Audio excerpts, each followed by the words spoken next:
रजनी को बचपन से ही पेंटिंग का बहुत शौक था। वो हमेशा से ही पेंटर बनना चाहती थी, पर उसके माँ और पिताजी ने उसको कभी भी इस चीज के लिए सपोर्ट नहीं किया और उसकी शादी नीरव से हो गई। नीरव रजनी को बहुत प्यार करता था, पर रजनी हमेशा चुपचाप ही रहती। वो इस शादी से खुश नहीं थी। वो ये शादी नहीं करना चाहती थी। उसे तो हमेशा से पेंटर जो बनना था। अपने इस सपने को वो नहीं पूरा कर पाई, इसलिए वो हमेशा उदास रहती थी। रजनी, बहुत ही बढ़िया फिल्म लगी है, कल देखने चले? नहीं जी, कल मुझे बहुत काम है, मैं नहीं जा पाऊंगी। अच्छा तो कोई बात नहीं, संडे को चलते हैं। देखिए, मुझे फिल्म देखना पसंद नहीं है। आपको जाना है तो चले जाइए। नीरव को मना करके रजनी वहां से चली जाती है और अपने बैग को खोलकर उसमें बंद पड़े ब्रश और कलर्स को देखकर रोने लगती है। रजनी, चलो ना कहीं बाहर खाने चलते हैं, कुछ तुम्हारी पसंद का। जी, मुझे नहीं जाना, मेरी तबीयत ठीक नहीं है। रजनी वहां से चली जाती है। नीरव को समझ नहीं आता कि रजनी उससे इतना दूर क्यों रहती है। वो जब भी उसके साथ वक्त बिताना चाहता है, रजनी कोई ना कोई बहाना बना देती है। एक दिन घर पर कोई नहीं था। रजनी घर का सारा काम जल्दी से खत्म कर लेती है। घर पर अकेले होने के कारण वो सोचती है कि वो आज पेंटिंग करेगी। वो अपने कमरे में जाकर पेंट ब्रशेस और कलर्स निकालकर जैसे ही कलर मिक्स कर रही होती है कि दरवाजे पर बेल बज जाती है। अब कौन आ गया इस वक्त? इतनी मुश्किल से तो मुझे पेंट करने का मौका मिला है।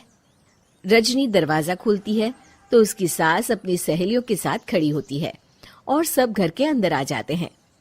अरे बहू, सबको शरबत बनाकर पिला दे, बाहर तो बड़ी गर्मी है। उफ। जी। रजनी पेंट ना कर पाने से उदास हो जाती है। उसे गुस्सा भी आ रहा होता है कि उसने इस शादी के लिए हाँ क्यों कह दी। वो रसोई में जा रही होती है कि उसकी सास उसे रोकती है। बहू, सबके खाने का भी इंतजाम कर लेना, आज का लंच तो ये सब यहीं करेगी। हाँ। रजनी बिना कुछ कहे रसोई में चली जाती है। सबके लिए खाना बनाती है। सब खाना खाते हैं और रजनी घड़ी देखती है कि ये सब कब जाएंगे ताकि वो अपनी पेंटिंग कर सके। जब शाम होती है तब सब चले जाते हैं अपने घर।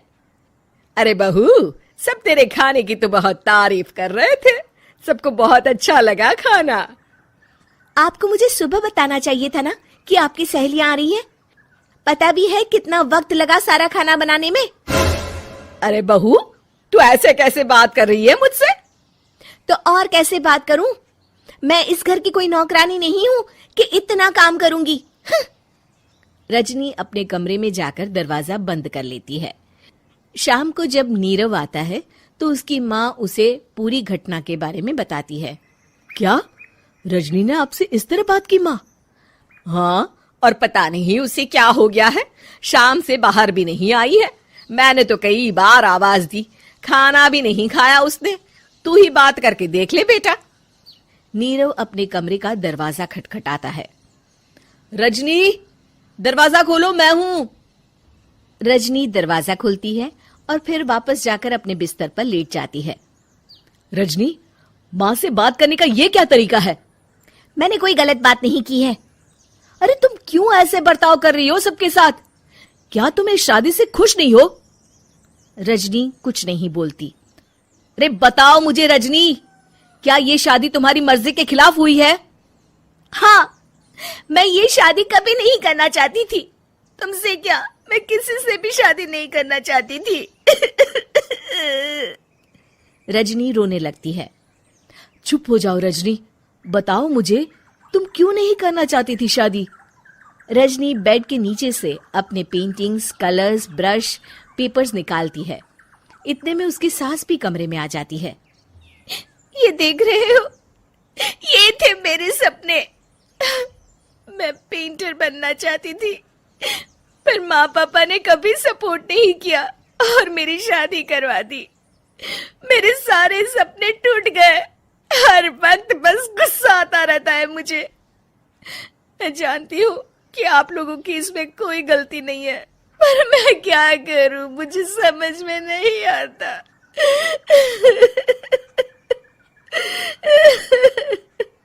रजनी फूट फूट कर रोने लगती है।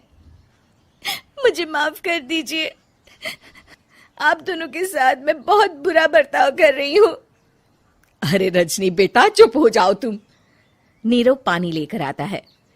ये लो पानी पियो और शांत हो जाओ। रजनी पानी पीती है और उसकी सास पेंटिंग्स देख रही होती है। अरे नीरव, हमें तो पता ही नहीं था कि हमारी बहू कलाकार है। अरे कितनी अच्छी पेंटिंग्स बनाई है, देखो तो। ये वाली तो मैं अपने कमरे में ले जाऊंगी। आपको ये पेंटिंग्स अच्छी लगी? अच्छी नहीं, बहुत अच्छी लगी। और तुमने हमें बताया क्यों नहीं? तुम जब चाहे पेंटिंग कर सकती हो रजनी। हम तुम्हारे सपनों को पूरा करने में तुम्हारा पूरा साथ देंगे। हाँ बेटा, हम कला की कद्र करते हैं। हम कलाकार तो नहीं, पर मुझे गर्व है कि मेरी बहू एक कलाकार है। रजनी, नीरव और सास तीनों हंस पड़ते हैं।